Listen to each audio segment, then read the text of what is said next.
আমরা আপনাকে দায়িত্ব দিয়েছি, সবাই মিলে সমস্ত রাজনৈতিক দল আমরা বঙ্গভবনে গিয়ে আপনাকে দায়িত্ব দিয়ে এসেছি। আপনি সেই দায়িত্ব মোতাবেক দেশ পরিচালনা করবেন। আর এই দেশপ্রেমিক সেনাবাহিনী, যে সেনাবাহিনী দেশটাকে,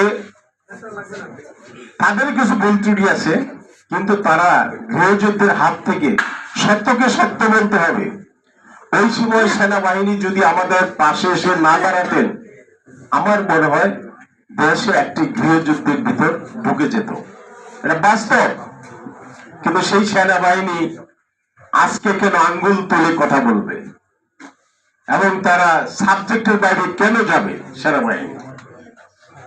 কাজেই আপনাকে সেনাবাহিনীর সঙ্গে সমন্বয় করে আপনি অতি সত্বর নির্বাচন, একটি সুষ্ঠু নির্বাচনের ব্যবস্থা করুন।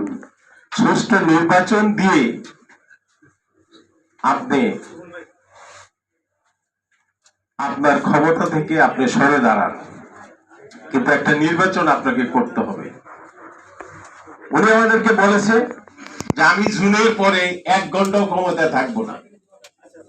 ভালো কথা, আপনাকে কেউ ক্ষমতায় থাকবে, নির্বাচিত প্রতিনিধি দেশ চালাবে, এটা স্বতঃসিদ্ধ কথা। জনগণ যাদেরকে নির্বাচিত করবে তারাই দেশ চালাবে। আপনি সেখানে পারবেন না। যদি আমরা রাজনৈতিক দল মনে করি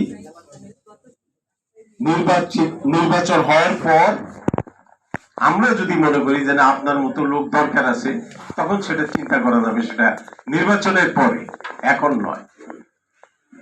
আমি খুব সংক্ষিপ্ত বক্তব্য বলে এসেছি, এখনো বলছি, সেনাবাহিনীর সঙ্গে সমন্বয় করুন, প্রশাসন, পুলিশ, নির্বাচনের জন্য দেশটাকে প্রস্তুত করুন।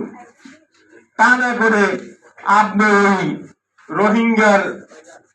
রোহিঙ্গা সংকটের যে ওই আরকাদ আর্মির জন্য আপনি রাস্তা করে করিডোর দিবেন, চট্টগ্রাম বন্দরকে আপনি বিদেশি ম্যানেজমেন্টের কাছে তুলে দিবেন, এটা বাংলাদেশের মানুষ মানবে না। এখন এটা আপনার কাজ না। একটা খসরু ভাই বসে আছেন, ওনাকে খুশি করার জন্য বলবো না চট্টগ্রাম বন্দর আমাদেরকে দেন না, আমরা ম্যানেজ করে দিই কত সুন্দর ভাবে।